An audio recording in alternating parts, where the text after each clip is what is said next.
Good morning friends. चलिए हम आपको प्रिज्म के पदार्थ का अपवर्तनांक कैसे ज्ञात करते हैं आपको बताते हैं। ध्यान दीजिए।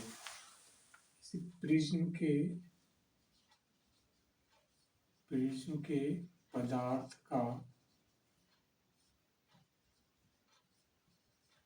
अपवर्तनांक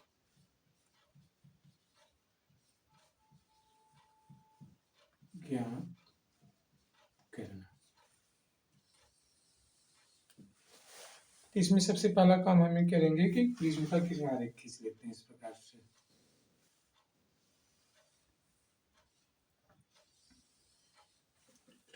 प्रिज्म का किरण आरेख खींचेंगे। यहाँ पे आपतित किरण है, इस पे कोई किरण आपतित हो रही है। यहाँ पे नॉर्मल खींच देते हैं, इस पे भी एक नॉर्मल ऐसे खींच देते हैं। तो ये आपतित किरण जो है विरल माध्यम से सघन माध्यम में जा रही है, तो अवलंब की तरफ झुक जाएगी प्रिज्म के अंदर। इस प्रकार से जाते हैं और यहाँ पे बाहर ये निर्गत किरण होते हैं और ये अवलंब से दूर हट जाते हैं। तो यहाँ पे प्रिज्म का नाम रख देते हैं ABC।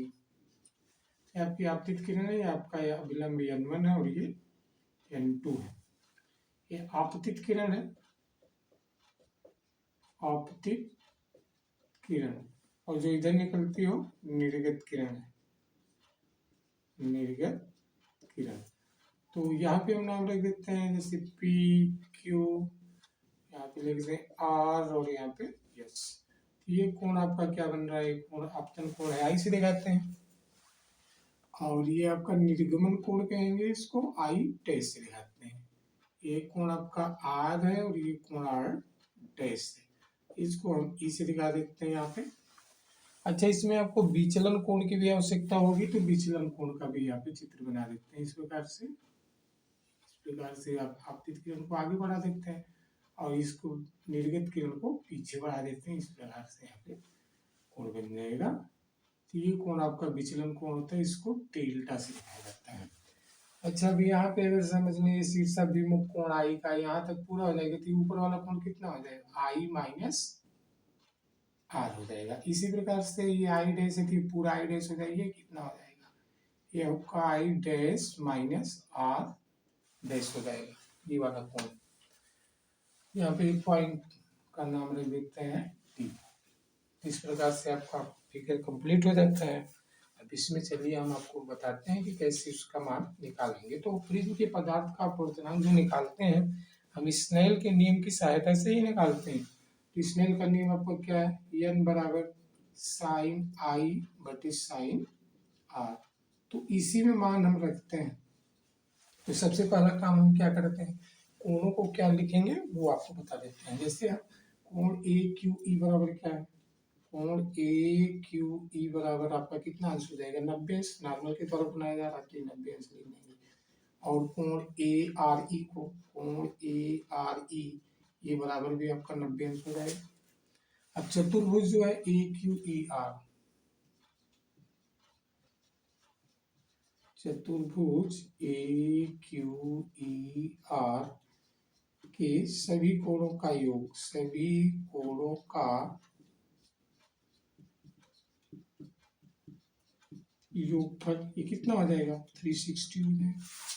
तो चलिए सबको जोड़ देते हैं। तो इसमें देखते हैं कोण A आ जाएगा आपका प्लस कोण E प्लस 90 अंश प्लस 90 बराबर आपका कितना हो जाएगा, 360। तो कोण A प्लस कोण E बराबर कितना हो जाएगा, 360 में से 180 घटा देंगे।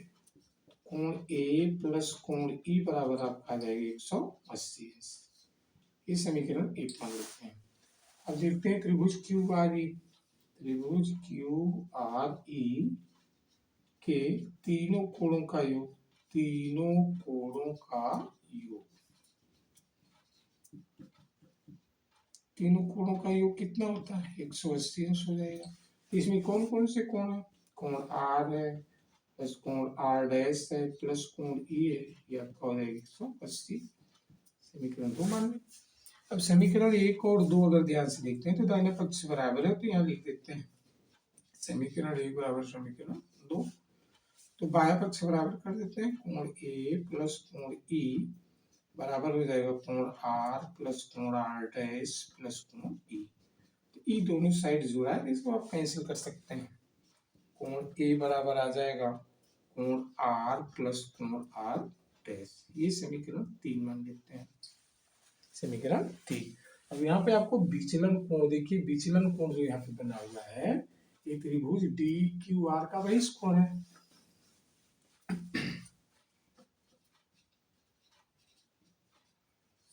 विचलन कोण डेल्टा त्रिभुज डी क्यू आर का बहिष्कोण है। क्या है?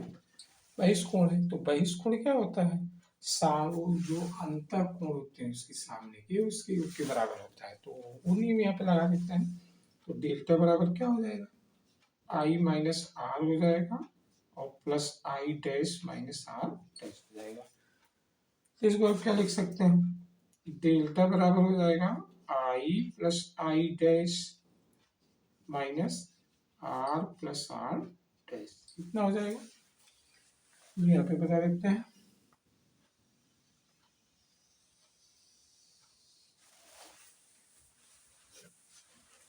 अब यहाँ पे देखिए समीकरण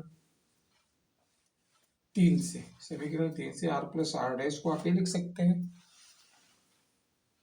तो आपको क्या मिल जाएगा? डेल्टा बराबर क्या हो जाएगा? आई प्लस आई डैश और माइनस ए लिख देंगे। क्या लिख देंगे? समीकरण 3 से, समीकरण 3 से।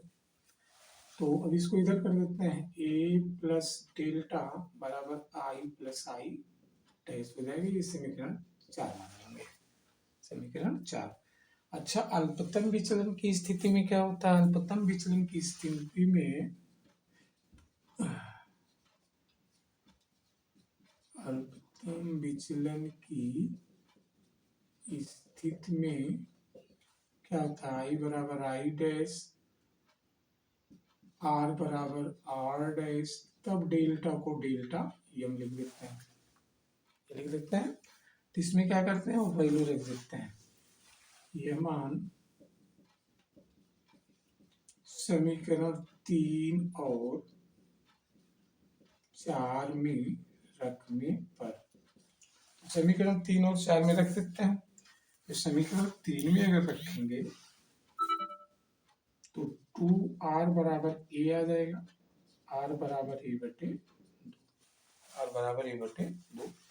और समीकरण 4 से 4 में अगर रखेंगे तो a प्लस डेल्टा m बराबर 2i आ जाएगा। तो i बराबर a प्लस डेल्टा m बटे 2। तो आपको i और r से मिल गया। तो अब ये जो आपका फार्मूला स्नेल का नियम है इसमें वैल्यू रख देते हैं। तो n बराबर साइन आई के स्थान पे a प्लस डेल्टा m बटे 2 बटे r के स्थान पे a बटे 2 लिख देंगे, आई बराबर a प्लस डेल्टा m बटे 2 और r बराबर a बटे 2। ये वैल्यू यहाँ पे रख देंगे। तो ये आपका फार्मूला प्राप्त हो जाता है। प्रिज्म की पदार्थ का अपवर्तनांक कैसे ज्ञात करते हैं, फार्मूला आपको प्राप्त हो जाता है। तो अब यहाँ पे हम अगर पतले प्रिज्म के लिए सूत्र बताते हैं। पतले प्रिज्म के लिए आपको कुछ नहीं करना रहता है, बस n बराबर क्या लिख दें, इस साइन को हटा दें क्योंकि अल्पतम बहुत छोटा कोण होगा और ये मान और इसके मान मतलब कोण और ये साइन का पूरा मान सब बराबर हो जाएगा। तो क्या हो जाएगा? ए प्लस डेल्टा m बटे 2 लिख दें बटे ए बटे 2 लिख दें, 2 से 2 कैंसिल हो जाएगी। एक क्रॉस गुणा कर दें, n ए बराबर ए प्लस डेल्टा m हो जाएगा। डेल्टा m बराबर क्या हो जाएगा? n a माइनस ए हो जाएगा। डेल्टा m बराबर हो जाएगा n माइनस 1 इंटू ए। ये आपका पतली प्रिज्म के लिए फार्मूला है। कंटेंट समझ में आया हो तो चैनल को लाइक और सब्सक्राइब कर लें।